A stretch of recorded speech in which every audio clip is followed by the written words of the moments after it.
వినూత్నమైనటువంటి పద్ధతిలో మరి మన పంచాయతీరాజ్ శాఖలో ఉన్నటువంటి సమస్యల పరిష్కారం కోసం ప్రిన్సిపల్ సెక్రటరీ గారు ఈ యొక్క ప్రోగ్రామ్ను ప్లాన్ చేసుకోవడం జరిగింది. అదేవిధంగా మరి లోకేష్ గారికి, సృజన గారికి, మిషన్ భగీరథ INC గారికి, ఇతర డిపార్ట్మెంట్స్ అధికారులకు మరియు ఈరోజు మరి వివిధ సమస్యల మీద ఈ ఆన్లైన్ ద్వారా ఇంటరాక్ట్ అవుతున్నటువంటి అధికారులకు అందరికి కూడా హృదయపూర్వక శుభాకాంక్షలు.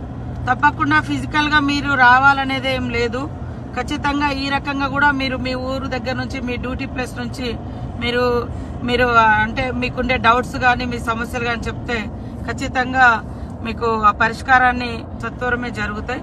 మిగతా కొన్ని క్యాబినెట్ కానీ గవర్నమెంట్ లెవెల్లో డెసిషన్ తీసుకునేవి కూడా ఇక్కడ వచ్చినాయి అన్ని కూడా లోకేష్ గారు, సృజన గారు నోట్ చేసి ఆ నోట్ను మాకు పంపిస్తే మేము మన పంచాయతీరాజ్ శాఖలో మేము రివ్యూ పెట్టుకొని, మీటింగ్ పెట్టుకొని సార్ట్అవుట్ చేసుకొని వాటి పరిష్కారాన్ని కూడా కృషి చేస్తామని తెలియజేస్తూ, ముఖ్యంగా అధికారులు కూడా సమయంతో అదే విధంగా క్షేత్రస్థాయిలో పనిచేయాలి.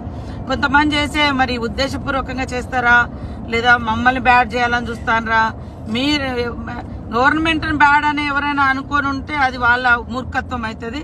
నిన్న ఇక్కడ మంచిర్యాలలో మరి ఒక ఓల్డ్ ఏజ్ ఆమె దగ్గర నుంచి వాళ్ళ కొడుకు ఏదో డబ్బులు కట్టలేదని పెన్షన్ కట్ చేసిరని వచ్చారు. ఇట్లా కొంత విచక్షణ, మానవత్వం ఇవన్నీ చూసుకొని పని చేయాలి.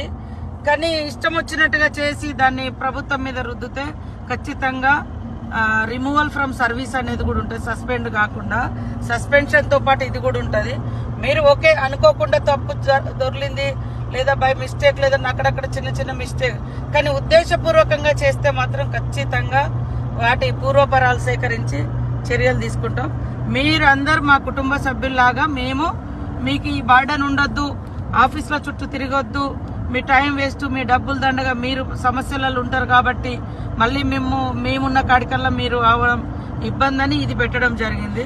కాబట్టి ఈ రోజు నుంచి నిన్న మొన్న కూడా కొన్ని గ్రామ కార్యదర్శులు ఇళ్ళ కాడ కూడా కొంత అవి ఇవి ఏదో ప్లాన్ చేసిరు అనేది కొన్ని ఆరోపణలు వచ్చినాయి. సో మన డిపార్ట్మెంట్ మీద ఎవరైనా తప్పుడు ఆరోపణలు చేస్తే మీరు వెంటనే ఖండించాలి. మీ తప్పు లేకుంటే, తప్పు ఉంటే మాత్రం ఖచ్చితంగా చర్య తీసుకోవడం జరుగుతుంది. అందుకని మీ సమస్యల వలయంలో ఊకే ఇటు అటు తిరగడం కాకుండా డ్యూటీ మీద కూడా కాన్సన్ట్రేట్ చేయాలనే ఉద్దేశంతో ఇది చేయడం జరిగింది. సరే, ఇవన్నీ కూడా సార్ట్అవుట్ చేయండి. మళ్ళీ మనం ఈ 4-5 రోజులలో ఎన్ని సమస్యలు వచ్చినాయి, ఎన్నిటికి మీరు ఇప్పటి వరకు అంటే మనం అట్లా డైరెక్ట్ గా మనం ఈ ఆన్లైన్ ద్వారా పరిష్కారం చూపించగలుగుతున్నాము. ఒకవేళ పరిష్కారం కానీ నా స్టేజ్లో ఎన్ని ఉన్నాయి, ఆ తర్వాత క్యాబినెట్ స్థాయిలో ఎన్ని ఉన్నాయి అనేది మీరు సార్ట్అవుట్ చేయండి.